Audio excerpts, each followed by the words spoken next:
Welcome to the Fishbowl with Jade. Thank you for being here. I don't take your presence lightly because time is something you can never get back. Now go ahead and put on your scuba gear because today we're diving deep. Let me ask you something. Have you ever been happy and then paused before sharing it because someone close to you was going through something painful? Not because you weren't grateful, not because you didn't want to celebrate, but because you didn't want your joy to feel like someone else's reminder of what they just lost. I was scrolling social media, having my coffee, and I came across something that made me stop. Two siblings. One was publicly announcing her divorce, sharing her pain, her transition, her truth. And at the same time, the other sibling was celebrating years of marriage, posting love, gratitude, and longevity. And social media had something to say. The timing was questioned, the celebration was criticized, and it made me wonder, when did joy become something we have to schedule around someone else's pain? So let's make this real. Your friend loses their husband, deep loss, life altering grief. And here you are, approaching your wedding anniversary. Do you not post? Do you not celebrate? Do you dim your joy out of respect, or do you honor your life while still holding space for theirs? This is where it gets complicated because both emotions can exist at the same time. Grief and joy are not opposites, they are often neighbors. From a psychological perspective, when someone is grieving or going through a major loss, their emotional capacity shifts. Everything feels heavier.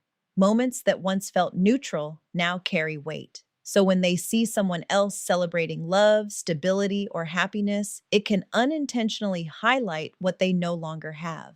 Not because they are bitter, not because they don't want happiness for others, but because grief has a way of making comparisons louder. And let's be honest, sometimes it's not even the post that hurts. It's the reminder that life kept moving and theirs feels like it stopped. That realization can be overwhelming. It can feel isolating. It can feel unfair. And that deserves compassion. But here is the part we don't talk about enough. The person celebrating is not wrong either, because psychologically, suppressing your joy can create its own form of emotional conflict. You start minimizing your own life to protect someone else's feelings. You begin to question whether it is okay to be happy out loud. And over time, that can lead to guilt, resentment, and even emotional withdrawal because now your joy feels like something that needs permission. So now we are standing in the middle of two truths. One person is hurting and their pain is valid. The other person is celebrating and their joy is valid. The real question is not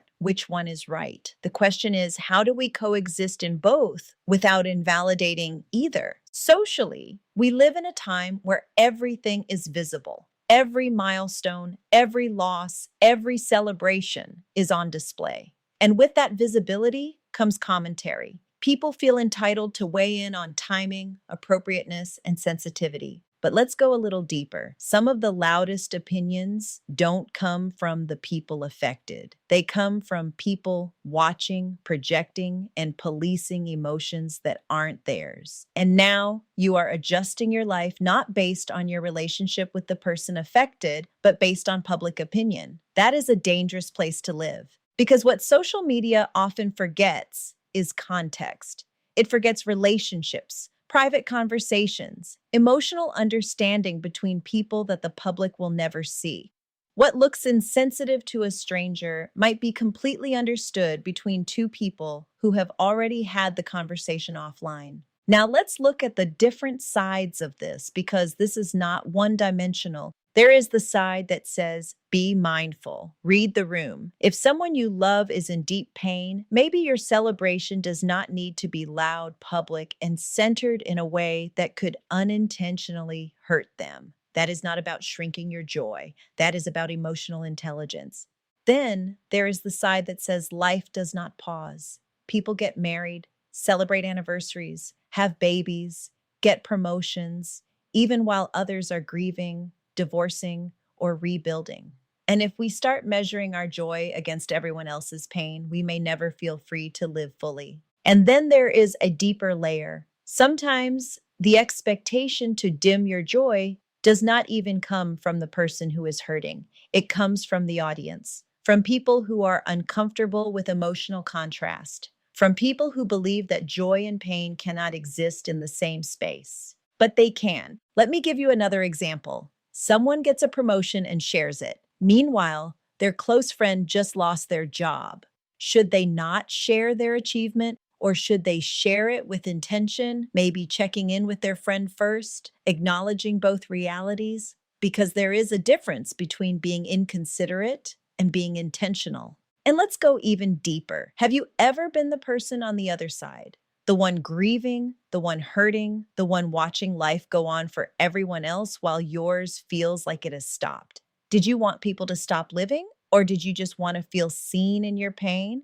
Because often what people truly need is not for you to dim your joy. They need you to acknowledge their pain, a message, a check in, a moment that says, I see you, I know this is hard, and I am here. That kind of presence can coexist with celebration. So maybe the question is not, should you stop celebrating? Maybe the question is, how do you celebrate with awareness? Because there is a difference between posting with intention and posting without thought. There is a difference between honoring your moment and ignoring someone else's reality. And then we have to ask ourselves another hard question. Are we asking people to dim their joy because it truly hurts us? Or because we have been conditioned to believe that joy and pain cannot exist in the same space? Because they can, and they do. Every single day, somewhere in the world, someone is getting married while someone else is burying a loved one. Someone is celebrating a new beginning while someone else is mourning an ending. That is the duality of life. So, where does that leave us? It leaves us with responsibility, not restriction. It asks us to be emotionally aware, not emotionally silent. It challenges us to hold space for others without abandoning ourselves. Because the truth is,